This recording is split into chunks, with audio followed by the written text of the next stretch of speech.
Yes. And wait until you see the red live. Okay, it's coming. It's saying preview connecting to the streaming software. Hello, if you're here watching our live, we're connecting to Instagram. Just give us 1 minute. Can you see me? Let me check right now. With my twin? Yeah, it is. When I first saw your picture, I'm like, huh, we look very similar. Oh, yeah. Okay. We could be sisters for sure. Okay, I'm getting off there. I'm going back to the other. Okay, so now we got Instagram. So I had this problem the other day. I walked through it with Dr. Ellick, who I had on, talking about empowering women. And we had to start all over like twice. So thank God we went through that together. So hi, I'm Amelia Marino. Welcome to Recovery Solutions. And I have Braunwyn here with me. Hello, everyone. Taking the time. I just kind of reached out to you. I've been following you, your mother, your wife, your journey in recovery. I actually don't know it before. But I've aligned with you just in so many ways. And, we had a conversation and now we realize we look alike. So can you introduce yourself? Sober sisters. 100. Do you want me to add you on the Instagram one? I'll have to go on and actually add you. Yeah. I mean, if you tell me how to do it, I can do it. If you go on to mine right now and look at it. Okay. Add you to it from there, I believe. Like add you so it'll show in your feed too. Okay. If you know how to do it, do it. I don't. Okay. Wait, do you see? You go and click on my profile and see that I'm live. Okay. And maybe request to join. Okay, I'm gonna click on you. I see you. Let me see if that works. Maybe it won't let me do this. Maybe I'm really trying to go too far into the technology. See, if we were drinking, we couldn't do this. We would figure it out. Okay. We would give up. Okay, I'll just tag you in it after. Okay. Did share video? No, that's wrong. Okay. Is it working? I'm gonna let it go because I'll get stuck on a spiral like I did with poor. Okay. I was like determined. I'm like, I'm gonna make this work because technology is not my like go-to thing. Yeah. I've learned. Young people that help me, and I call them no matter how many times. What do I do now? And they're like, okay.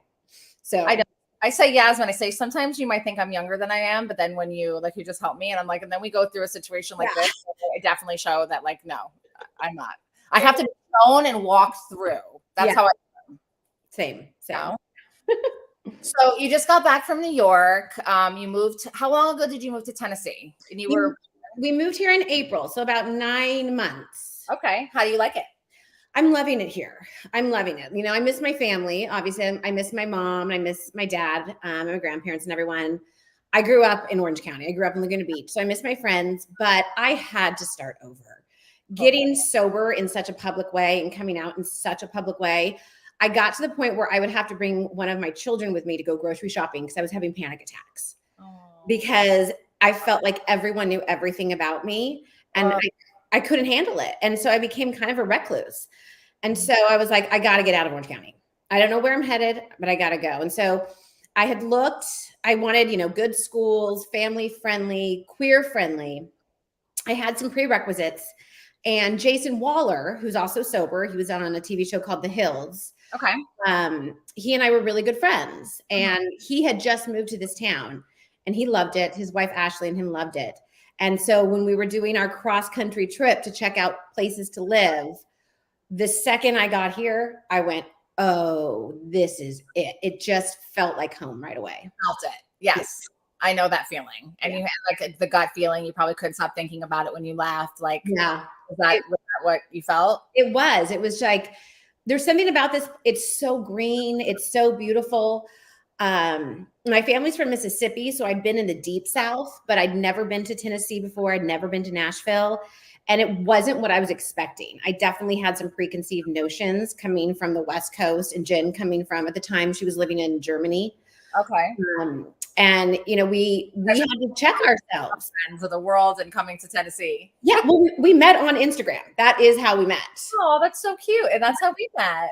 Yeah. So, we found this little place of heaven, which I thought was going to be I definitely had some preconceived notions on how people were going to be here. Totally. That I had to learn the hard way, that I didn't know what it was going to be like here. And it's been a great experience. That's amazing. Yeah, I've been, so I've been to Nashville many times for work. And then when I was filming the show Intervention, we filmed in Memphis. And in my head, Memphis was going to be like Nashville. No. I had no idea. They called me the day before and they were like, hey, we don't know if we're going to bring you, Amanda, because it's that dangerous here. Like there's shootings. And so like, and I was like, and then I'm sharing this with my family and they're scared for me. But then I found I had like armed security.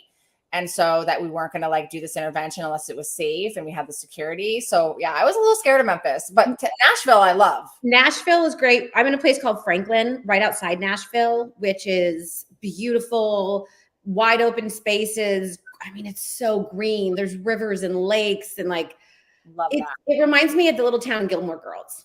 Yes. Love that. I love it. Where is it near like Murfreesboro? Like I know where that is. It's near there. It's like half an hour. Murfreesboro is southeast. Okay. So about half an hour, 40 minutes. Awesome. Yeah. Awesome.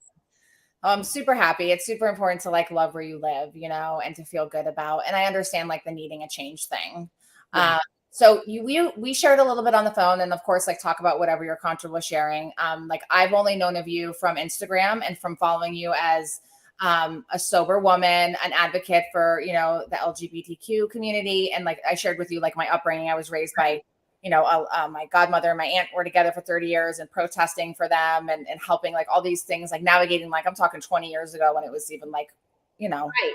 I remember saying to you, can you believe we're still doing this? Like, yes, we're still doing this.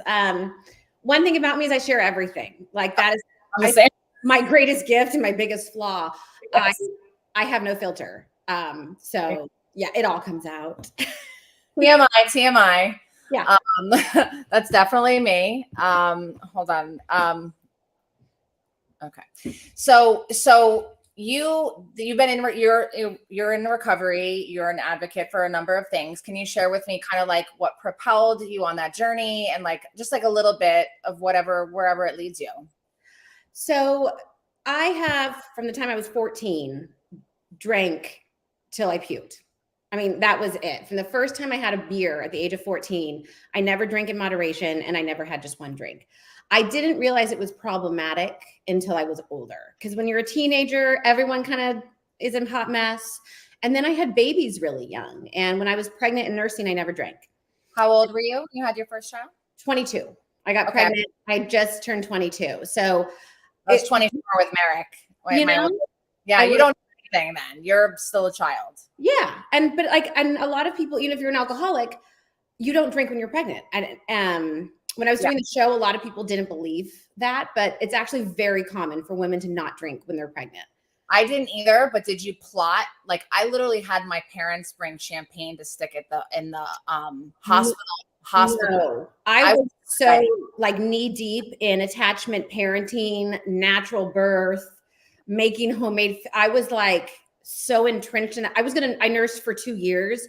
Wow. And I never was going to drink when I was nursing. I put my mattress on the floor. I laid in, I slept what's it called? Bed shared.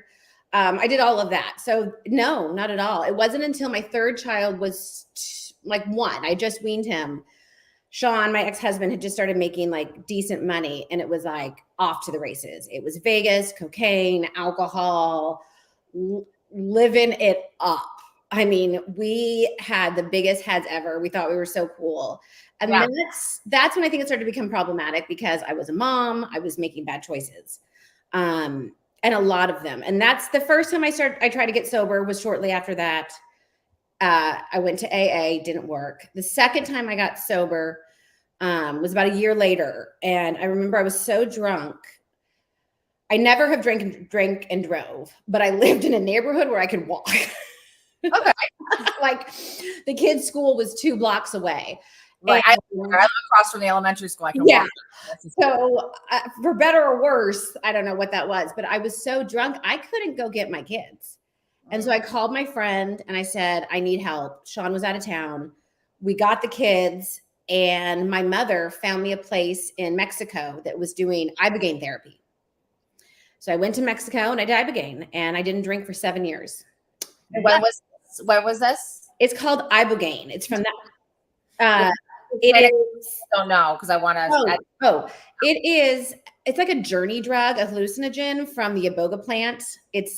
But it's not fun. You're not doing this for like recreation. No one's going to a party and doing this. It's not a party drug. It's not horrible. You can open your. I was never into hallucinogens. That's not my jam. But I'm a control freak. But I was desperate. And I was desperate for anything that didn't require me to do the work. And that's the truth. I didn't want to do the work. Okay. And so I got sober, lasted for about 7 years. I had 4 kids during that period. And then I got cast on a television show where drinking heavily is not required, but required. Highly encouraged. High beyond encouraged. And I think there's a lot of talk right now. It's called reality reckoning, where a lot of these stories are going to start coming out that aren't okay. There was a lot that happened behind the scenes that if people knew about, you'd be like, I can't watch these shows anymore.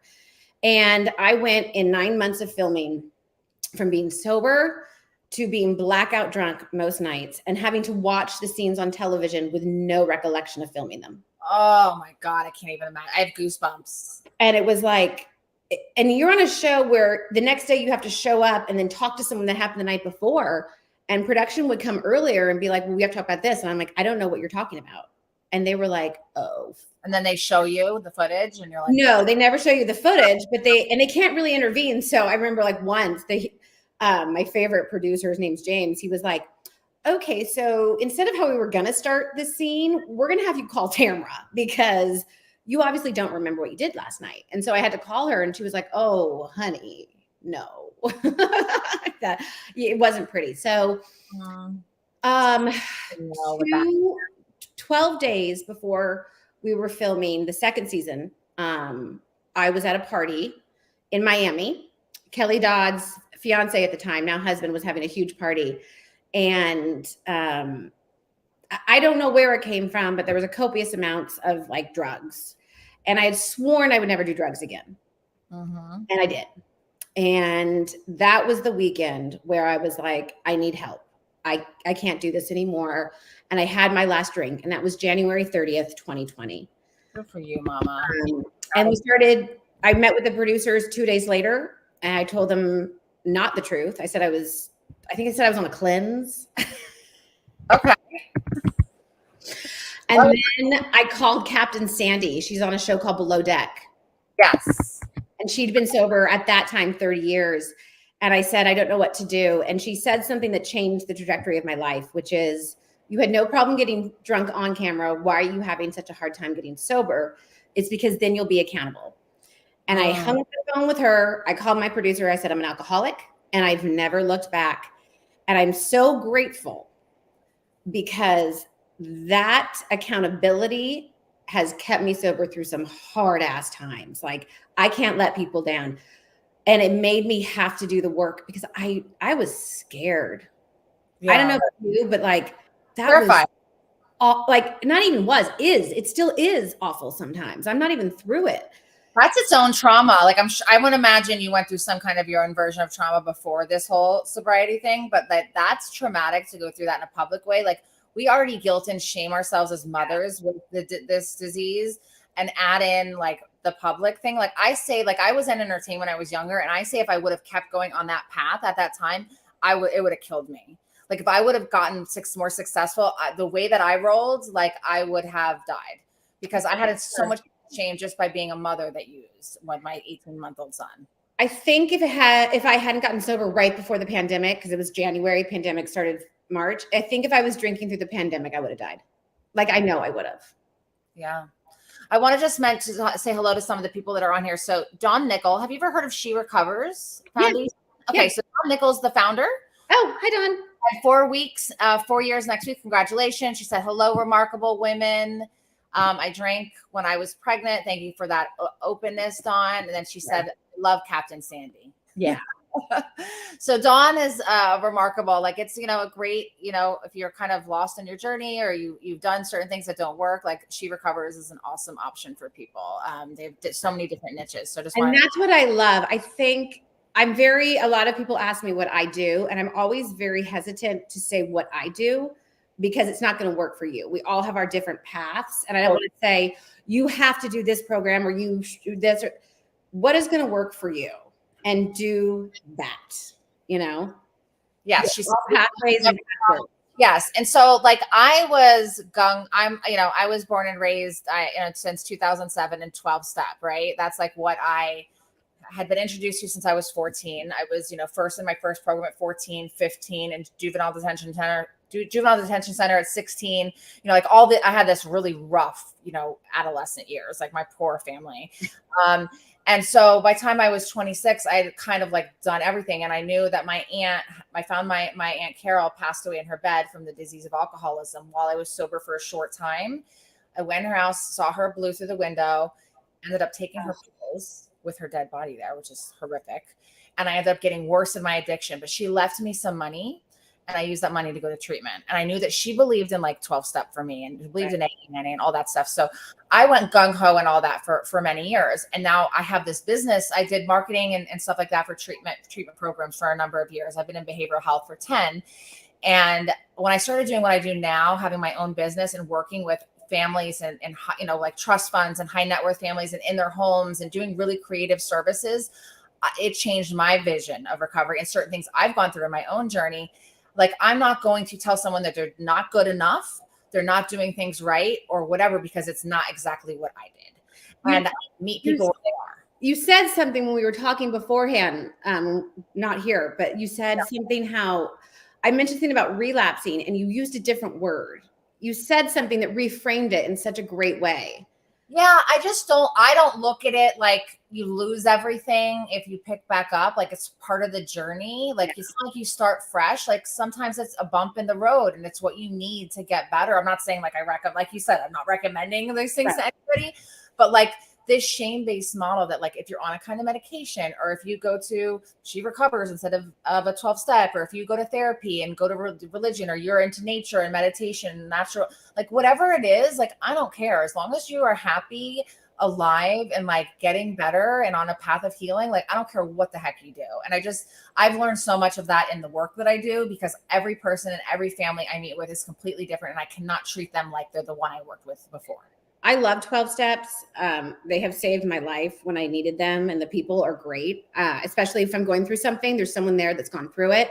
Totally. But it's the same kind of thing. I don't want anyone to not get sober because they don't want to do that. It's like, okay, let's find a new way. Absolutely. Yeah. So, hey, I still go to meetings. I still participate in all of that stuff. Like I love it for me. But I also do a lot of other things in addition to. But again, like there's a part of me that's kind of had this little internal struggle that I've been processing with people of like, I still love it, but I don't like some of the things, that happen to some of the people in it. And that's the part where I don't align. So it's kind of like one of those things, like take what you need and leave the rest. But like, I try to give that message of like non-shame. Like if a friend of mine relapses, or like someone in my profession uses, like I want to be a safe space for them to come to and know that they can tell me, and I'm not going to tell them they're awful or gossip about and not judge them. I think there can be a lot of judgment in the recovery community. And it's so important to find people that aren't going to judge you. Exactly. I mean, listen, we're all works in progress. Like we're all just trying to get better and be happy and have healing, like with the craziness that goes on in this world, and everyone's just doing the best with what they have, and if they're on a journey and seeking, like, yes, 12-step programs are incredible. She Recovers is incredible, but like there's something for you out there, and you get to figure that out with support. Listen to some other people, I was thinking like, God, I just want to be happy. And I'm like, wait, no, I don't even want to be happy. I just want to be at peace. At peace. Like, I don't even need happiness. That's not sustainable. I want to be at peace. Yes. Peace is priceless. Yeah. I think after so many years of, I'm sure this has happened to you. So I started DBT therapy. I was already in talk therapy. I have a psychiatrist, and then I went to DBT, and I was giving her just the background, and she just looked at me and she's like, wait, what? She's like, how are you still sober? And I was like, oh yeah, I guess it is a lot. I'm so used to the chaos that now I'm at a point in my life and I'm like, I just want peace. Like that's it. Peace. Yes, no, and that's Tennessee vibes. That's what I feel when I think of peace, like just like you said, these rivers and the woods, and especially with all the things you've gone through, you know? Yeah. Tennessee lends itself to peace. The people here, I will say, you know, there's a lot of, is it red? Is it blue? And I'm like, it's really like you do you, a libertarian kind of outlook here. It's like, I don't care who's in your bed. I don't care what you do at night. Keep your, your lawn cut and bring your trash cans in. Like Simple. Right. Yeah. I live in Palm Beach County, Florida, and it's we're kind of probably like Orange County was. We're kind of like we get people from all over that end up here. Like I'm born and raised here. Nobody really in my close circle is born and raised here. Everyone's from somewhere else. Right. We're kind of a mishmash, and everything you hear crazy story on the news or something is Florida person, Florida man, Florida woman, and I'm like, oh my God, I'm so embarrassed to be from Florida. Like, well, we lived in Miami. I lived there for quite a while. Okay, I was born in Plantation. Like, yeah, I tried to get sober there twice. I've been in Miami twice last week because I live, like an hour north, and this time of year and season is super hard for me to get in and out of Miami. And like I've had to go so much. I keep getting clients in Miami, and I'm like, oh my God, more. I just have to embrace it. It's actually one of the reasons we moved, because during Basel and the boat show, it could take me 2 hours to go 5 miles, and I had to get my kids to like dance and school and whatever. And I was like, I can't do this anymore. Yeah. It got to the point where I would just hang out at the Soho house for 6 hours and wait for them to get out of school because the traffic was so bad. I'm like, I hate this. I want to go home. Yeah. So you've lived in Franklin or the Tennessee area since April. So like you moved there, you and your wife met and you all fell in love. And can you share a little bit about like meeting her and kind of like the beginning of your relationship? Is she supportive of your recovery journey? Did she have in transition? Like, tell me about that. So the funniest thing about Jen is she started following me because my ex-girlfriend, she knew my ex-girlfriend.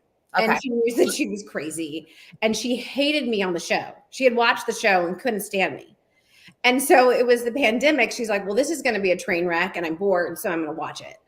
But then through my content, she's like, okay, maybe she's not as awful as I thought, but she truly did not like me. So our first date, and I put that in parentheses because she didn't know we were on a date. I thought we were. She was doing it as a dare to her friends. Like her gay guy friends are like, oh my God, you're going out with a housewife. Like, please do this for us. That's so she's in New York. I'm in New York. She shows up and we ended up having the best first date. It was just one of those like kismet things. And we were pretty much that was our first date. Our second date was like the next day. We went hiking, got extremely lost for 5 hours. Oh no. That's the whole time. And then she went back to Berlin, and our third date never ended. So she flew out and met me in Puerto Rico, or Miami, then Puerto Rico, and never went back. I mean, she went back with me. We got her stuff and everything, but like she came out for our third date, and here we are almost 2 years later. That is so cool. Now, Jen was also on a show, correct? Jen did Below Deck. I thought. Okay. This was like way before we met. So like I love Captain Sandy. She got along well with Captain Sandy. We're good friends with Kyle and Tosh, who she met on the boat. So her brother was the charter prime, I think it's called, and she was one of the guests on it. Okay. But it just happened to air while we were first dating, but total coincidence. That's so funny. Yeah. How long were you married to your husband? And how many kids do you have? 7? I have 7 children. We were married legally for 23 years. Okay. And did you know you always liked women or? Yeah. Okay. I always knew I liked women. I grew up in the 80s and 90s though. And there wasn't really a prototype for women starting lives together and having families and the picket fence. I grew up, my mom was in med school. I was shifted around from family member to family member. I went to boarding school. I never had that stable base. So all I wanted was to be a mom. That was it. I wanted to have a bunch of kids and be a mom.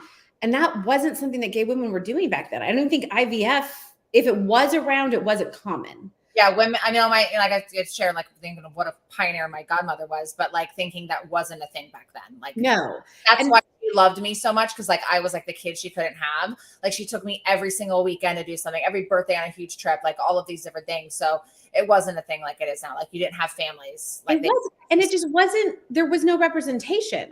In my mind, and this is going to sound horrible, but it was like, I can't be gay. I don't like flannel.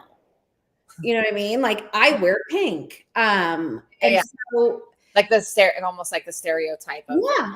But I believed it. And gay was still an insult. When I was in high school, you still use that as a slur. Yeah. And so I always made out with girls and slept with women, but I wasn't gay. Yeah. I just was and it's hard for me to explain it now because it's so funny looking back. Like even as a child, my Barbies were having sex with each other. Ken, it was like the movie. He was nowhere to be found. So I was doing what Greta was doing, 40 years ago. But it just, looking back, I'm like, oh my God, how did I not know? Like if I ever did watch porn, it was always two women. There was never a man there. And I used to kind of joke that I was like, Sean was my person, but I like girls were sexier. But now I'm like, no, I'm gay. And Sean and I kind of had like a girlfriend for part of our relationship. It wasn't a shock to anyone that knew me well. Right. Right. Like people that knew you. Yeah. Cause they knew I'd had this one girlfriend for like over a year. That was kind of a part of our family. But that was like before even no one was talking about polyamory or there was just so much that we didn't have words for. Right. And that we kept quiet because God forbid anyone knew that. Now there's whole worlds out there, but this is pre-internet. So I'm old. We're stepping into an even more modern age, I think, with this younger generation where they're not labeling anything. Like they're saying like, we like what we like and who we like, and we're not calling it anything. It just is what it is. And I have like a lot of respect for that. Like one thing I've seen with like Willow Smith, I thought, some of her things on that, she talks about like, like it's just not about it's not about like a label for me. It's like about whatever I'm connected to. And I hope we get there. I really do hope we get there with gender and sexuality and really with everything, because there's so many boxes we're put into, especially as women. No, that's not true. Men are too. And we just need to start breaking those boxes into confetti. You know what I mean? And like, who are you? Inside all of this, who are you? Yeah. Yeah. And I think if we really took it down to that, a lot more people would be in same-sex relationships and opposite sex. You would fall in love with that famous line. It's about the wine, not the label.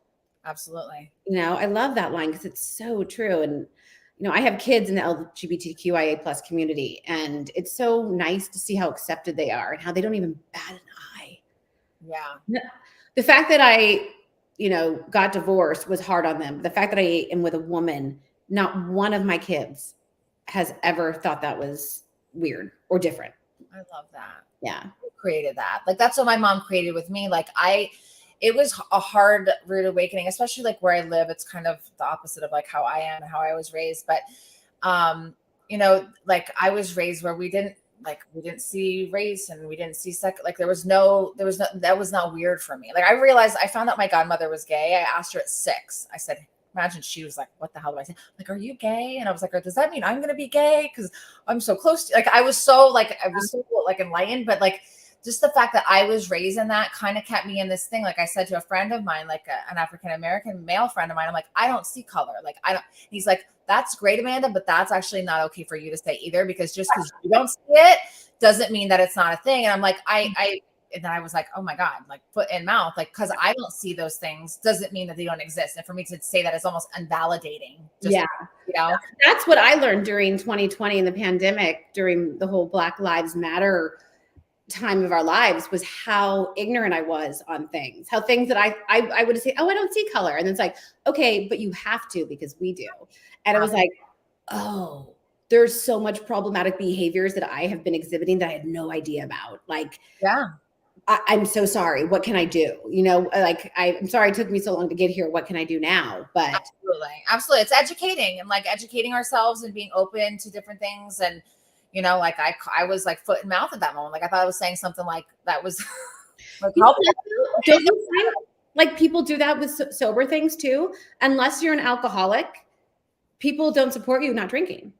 Like people put their foot in their mouth all the time. I have friends that aren't alcoholics who decide to stop drinking, and people are like, oh, come on, don't be. I'm actually watching it play out right now on Real Housewives of Beverly Hills with one of the stars on it, Kyle. They're like, oh, she's so boring now, blah, blah, blah. No, if someone's not drinking, you don't make fun of them. You don't put them down. You don't say they're boring. You say, oh, that's great. What can I do to support you? That's it. That's it. Absolutely. I remember I used to always like have to give like all these reasons why I didn't drink, you know what I mean? Or why I didn't engage in certain things because it was weird at the time, you know, and it shouldn't be like, that's another thing that the younger generation is doing. They're making like sobriety cool. Yeah. And making like, and not even doing it because it's problematic, just because it's for health and because it like ages you and like just all the different things that it does. Like, I'm really proud of this younger generation, and I have hope for them that they like don't see that how like I feel like my age group did, like where like it was cool. I have the coolest mocktail bar over here, and I bought all of it at Wines Plus or something, and it's all mocktails. You know, you send me some recipes. There is like, I honestly love the way it looks because I'm like, wow, I still get to, like, it's so pretty, and it's not gonna make me feel bad. I love that. Yeah, I definitely am open to some good things because, like, you know, I have a partner who drinks, and you know, and like I've been with somebody in recovery for a very long time. You know, like always with someone in recovery. So to be with someone that drinks, this is my first experience in the past year and a half. You know, in my whole 17 years. You know, so it's been an experience. So like, I mean, Nina, I've only seen him like tipsy, if you know, I mean, he's very like super normal drinker. That's how Jen is. It's so weird to be with someone that drinks normally.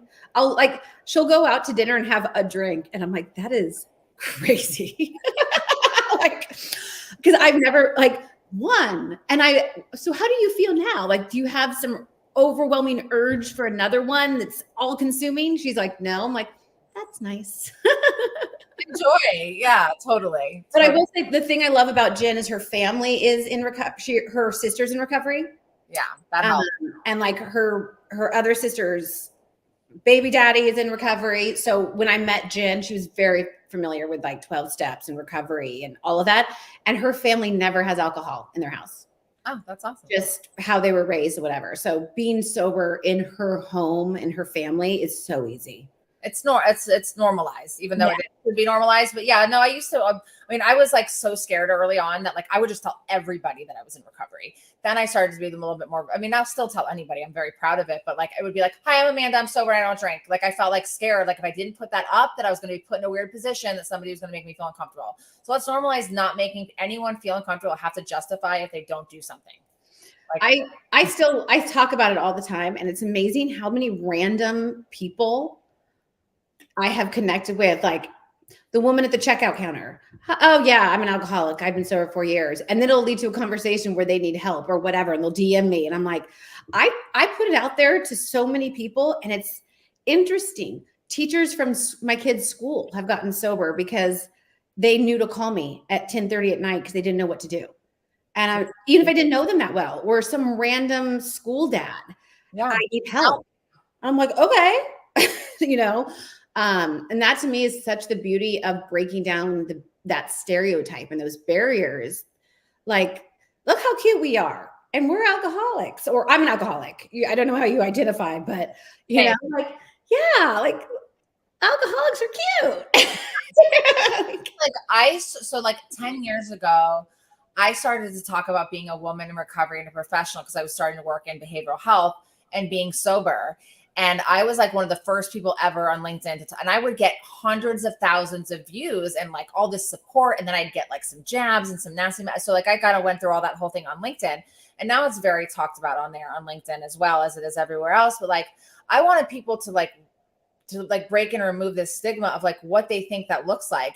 And yes, you can be successful. Yes, you can have all the money in the world. Yes, you can have all the things on the outside, but it's what's going on underneath and behind closed doors. And the alcoholic or the addict is not just the person living under a bridge or prostituting on a corner. Yeah. I mean, and there's so many different layers. And I think people have this stereotype in their mind. They're like, well, I'm not that, so I'm not that. Mine was my father. I'm not that. He was always my yard post of what an alcoholic was. And as long as I wasn't that bad, then I wasn't one. And then I was that bad. But I've found that like if I didn't have that yard post of my dad, I probably could have stopped a lot earlier. Not that I regret any of it because I got sober the way I was supposed to, but we all have that. Well, I'm not an alcoholic if yes. Mine was so like my sister. So I had the crazy like childhood, the really big trauma. So sexual abuse, physical abuse in front of me. My mom was very domestically abused. My sister was kidnapped in front of me. Once we escaped from the man and he took her to Canada, we had to restrict. So this whole like big trauma stuff. And for me, like I believed, this is what I chalked it up to. Like anyone that went through what I went through is meant to be messed up. And I'm lucky I'm only this messed up. And I was good with that. right. Like that was like my, I mean, it was a very valid, real excuse, right? Like and stuff did happen. And I was like, and then I woke up one day and I was like, somewhere along the way, someone said, Amanda, you don't have to keep hurting yourself because you were hurt. Like that's giving that person all that power. And I was like, oh my God, I'm killing myself because I was hurt. And I felt like I'm supposed to be fucked up the rest of my life because I'm hurting. Like, no, that's not the way it's supposed to be. I call those God shots. 100. You have that moment of, and everything from that point on, like, I've had like 3 of them in my life when it's like, oh, okay. Yeah, I know my first like spiritual awakening to the whole recovery. Like that was my first thing of like my aha, like my trauma and my healing and things like that. Nitya, she loves you. So say hi to Nitya. I promise I'd give her a shout out. She owns a program here in Jupiter, Florida called Heal. It's like a trauma program. And she's a beautiful soul. She spoke at the She Recovers conference, actually. Oh, I need to go next year. I don't know if you're doing it anymore, Dawn. I don't think you're doing it anymore. Oh, Dawn. Oh, yeah, Dawn and not Nitya are on here both.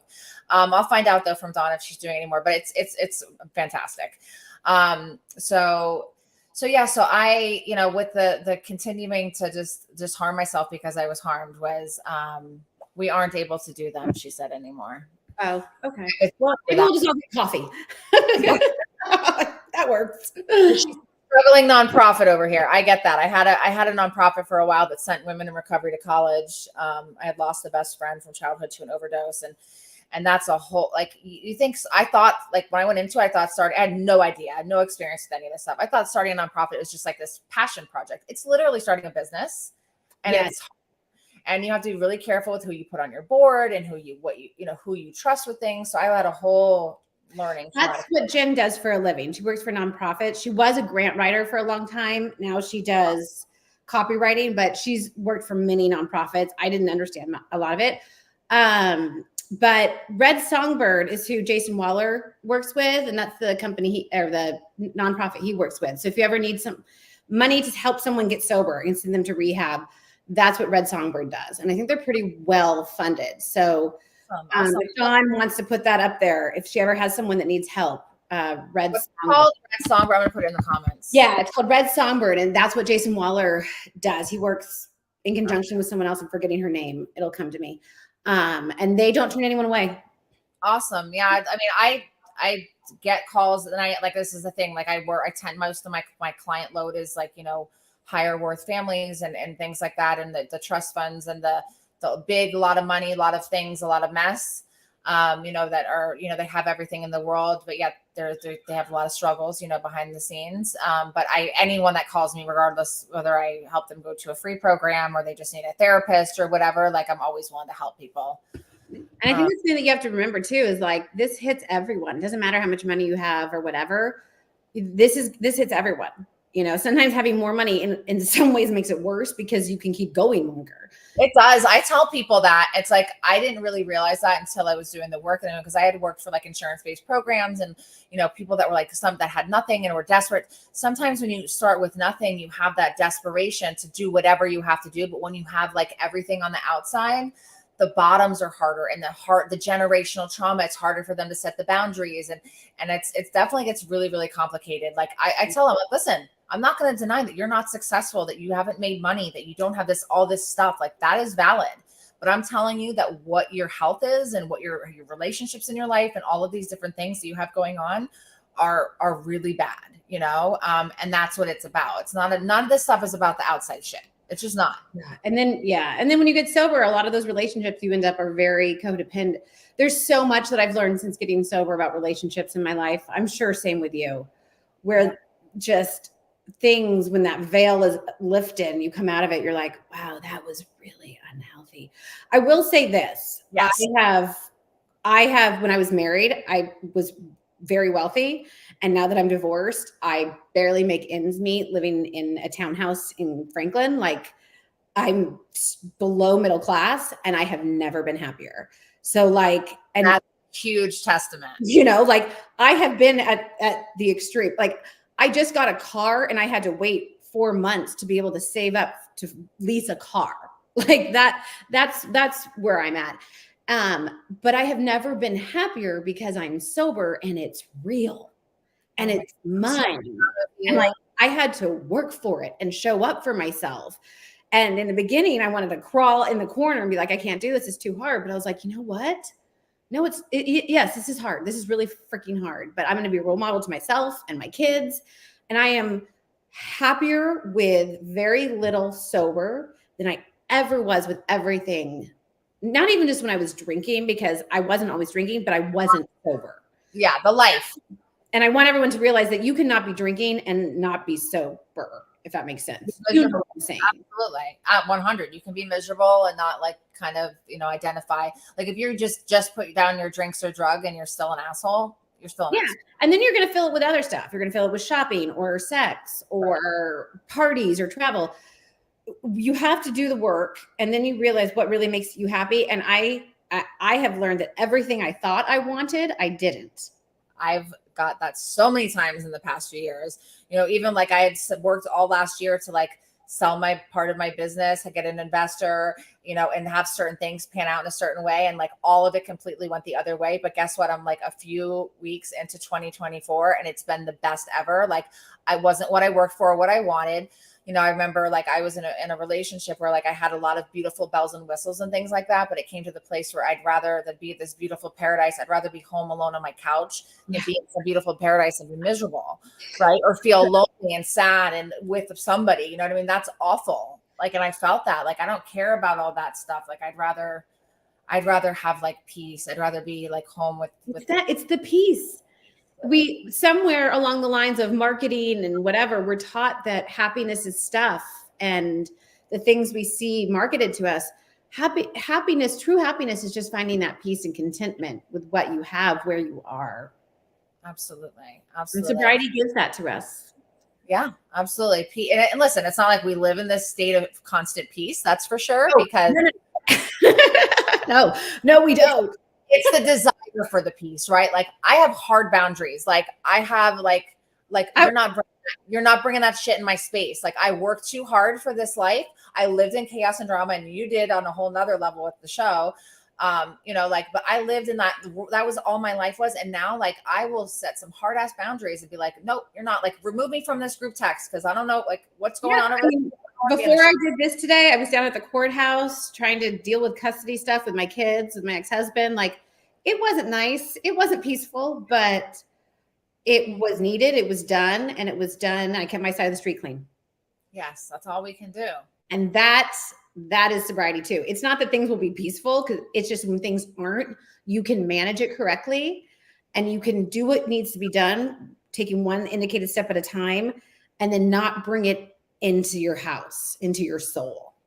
Like you showed up to this today, like as a ray of light and love and vulnerable. You know what I mean? You could have been like, no, fuck that. I don't want to do it. And just like, I'm not in the mood, but you did, and sometimes, and it's okay to show up and it's okay to sometimes not show up too. Like that's one thing I've learned, giving myself grace. Like sometimes I need to cancel things and I have to take myself and take care of myself. Jen hates it. I always show up for sober people, but like if we have a night out and I'll be, I don't want to go. She's like, you can't just cancel on people. I'm like, the right people in my life realize that if I cancel on them, there's a reason. I don't want people in my life that I can't cancel on. Totally. If I don't want to go out to a bar with you tonight, I'm not going. There's a reason. Yeah. I'm not space for it. Yeah. Like I sometimes, that's what I tell my boyfriend, like, let me know like what, like I'm getting into, and like that I make sure I have an out. Like I want to have my car, or if we go somewhere, or if we're like, we went to a wedding, and I planned it like as if there was going to be all these things I needed to. Like I'm like, babe, if I disappear to the room, it's just kind of me taking care of myself. I didn't need to do any of that. But the fact that I had all that stuff like set up, like just in case, because this is like, again, the most times I've been in around these situations in a very, very long time, you know? I love a good bathroom stall moment. Sometimes if I get overwhelmed, I just go in there probably for 2 extra minutes. I know what they're probably thinking I'm doing in there, and it's not that, but like I just take a mental break and I'm like, okay, all right, let's go back out there. But yeah, you'll see me in the bathroom sometimes in the stall for a good few minutes, just regrouping. Regrouping. Yeah. Or sometimes, I mean, a little bit better maybe walking outside, but if all you got is the bathroom, you got the bathroom, you know? Like, you mentioned to me that you've been back in school. So I kind of wanted to share, like, you're on this, like, you know, you're starting this new life. You're fighting for, you know, things with your divorce and your children. And, you know, you found this beautiful place to live. You found the love of your life. Like, and you're also following new passions and dreams. So yeah. share some of that with people. Well, when I got divorced, I'd been a stay-at-home mom for 23 years. I'd never had a job. I dropped out of college because I got pregnant with Bella. So I didn't have the skill set. I didn't have a career to fall back on. And I wasn't getting alimony or child support. I was completely on my own. And I kind of had to figure out, okay, what do you want to do? And luckily I had my parents and I had Jen. So I had this space to figure out, what do you want to do? And for me, that was going into the recovery world. So I finished my program to be a peer recovery coach. And now I'm going for my KSAC. And then I'm going to go back for my degree because I've always wanted to finish it. You know, I dropped out after 2.5 years, and it's always something that I wanted to do just for me. Totally. So I'm going to be a recovery coach, then, you know, help people in the recovery world. But eventually I want to become a licensed therapist. And I'm sort of on a 4-year plan for that. I'm giving myself time, but I'm able to make enough to support my life. And that's really pretty amazing for someone that I literally started first time out of the gate at 46, you know, started my new life with no, like nothing behind me. It's like, okay. And I think it just goes to show that it's never too late to start over. It's not. Like I left a marriage 3 years ago, and he's a great man. Like I shared with you, I have very good relationships, thank God, with my children's dads, but wonderful man, telling a wonderful, good man that like you don't want to be in the marriage anymore is awful. Like if they suck and like they do whatever, maybe it's a little easier, but telling a good man is, it's awful. It's awful for them to hear. It's awful for you to do. But like I started all over right before my 40th birthday. Like people thought I was having a nervous breakdown, or I was having a midlife crisis, or that I was maybe gay. Like these are the things that my kids and some of the people, because they were so confused. But I knew inside. Why else would you leave a good man? Right. It couldn't just be that it just was the different feelings, right? Like, and I was following my heart. And if I would have stayed in, then it may have compromised my well-being, right? Like, and I have to teach my children and teach and for myself that, you know, we do hard things, that if we know internally something is the best move for us, like we have to do it and we have to move forward. Like I can't deny that. I can deny it and push it down for so long, but then it takes over. I started to have panic attacks. It was coming out, like we say, in other ways, right? If we don't address it. That's what happens. If you don't address it, and if you're not authentic to your true self, it's going to come out. It's going to come out. Well, I'm super proud of you. Like that's what, you know, like company Next Level Recovery Associates, that's what we do. We do interventions, we do recovery coaching, case management. We provide sober companions, like all that stuff. I love this work. You know, we have a psychologist on our team, a psychiatrist, like to oversee the clinical lens. But that's such a beautiful path you're on. You know, I actually did my training through Dawn's company through amazing. So I'm a She Recovers coach. They offer a coaching training through that too. Look, Cheryl is a friend of mine. Oh, that's amazing. Graduated 57's got her license at 60. It's never too late. Oh, I love that. I hope everyone sees that right there. Like 40, 46, 57. It is never too late to have the life that you want. Never. And I think that's where when I do, you know, interventions with women that are in like their 60s, that's generally what the struggle is like, they don't feel like what's ahead for me. And it's like trying to help identify what passion, because I'm about passion and purpose. Yeah. I cannot go at this phase of my life. I just know myself. I cannot go clock in somewhere and have no passion and purpose and just show up for something. I just can't. That's just not who I am. Right. I have to have passion and purpose. And like my business partner, he was my business partner for the first 4 years of my business up until January 1. But like when he started to feel pulled and called in a different direction and didn't love this work anymore, like I wanted that for him. Like as much as I selfishly, codependently didn't want to lose my business partner and my brother, like in my company, like I want everyone to find that, to find what they're passionate about. Like what brings you alive? What makes you want to wake up? Because not every day I wake up in the morning going, oh yay, I'm grateful I get to deal with all kinds of craziness today. But I overall like love what I do and I'm passionate about it. And that I get those aha moments of, ooh, this is why I do what I do. I love that. I love that. Yeah, I just saw one of the women I did an intervention on 4 years ago. She just celebrated 4 years, and she like tagged me on Facebook, and I just had that whole like memory lane thing of just like thinking about like, wow, how far she's come. So Katie Beth, give you a shout out only because you tagged yourself. Say that, but yeah, and now she's actually done a couple things with me, like doing some coaching stuff. So it's super cool. And like those are the moments, like when you see somebody following their dreams and their passions, it's beautiful. So that's super inspiring for you, for Cheryl, and for anyone else that's on here that's taken the risk. Nobody needs to know why you're doing what you do. As long as you know and you're following your own heart, that's all you need to know. Yeah. And don't listen to anyone that says you can't do it. Just ignore them. Just keep doing it. Yes.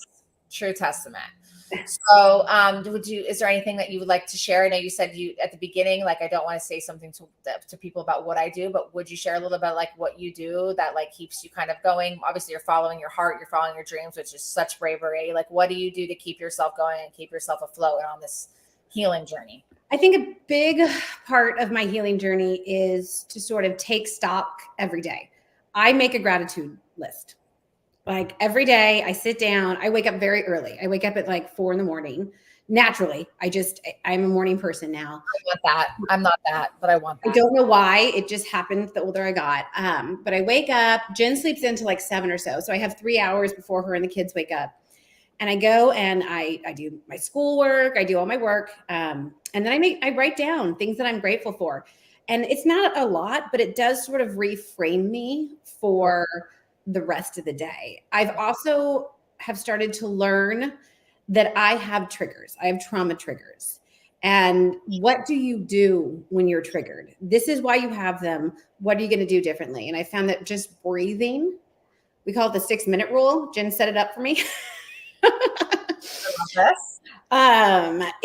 Has been really helpful in not reacting, to realize, okay, this is why you're reacting, but what are we going to do differently? And so I think that's what's really started helping me recently. Living in gratitude, realizing that these triggers are not insurmountable. And then I think just staying accountable and playing it through.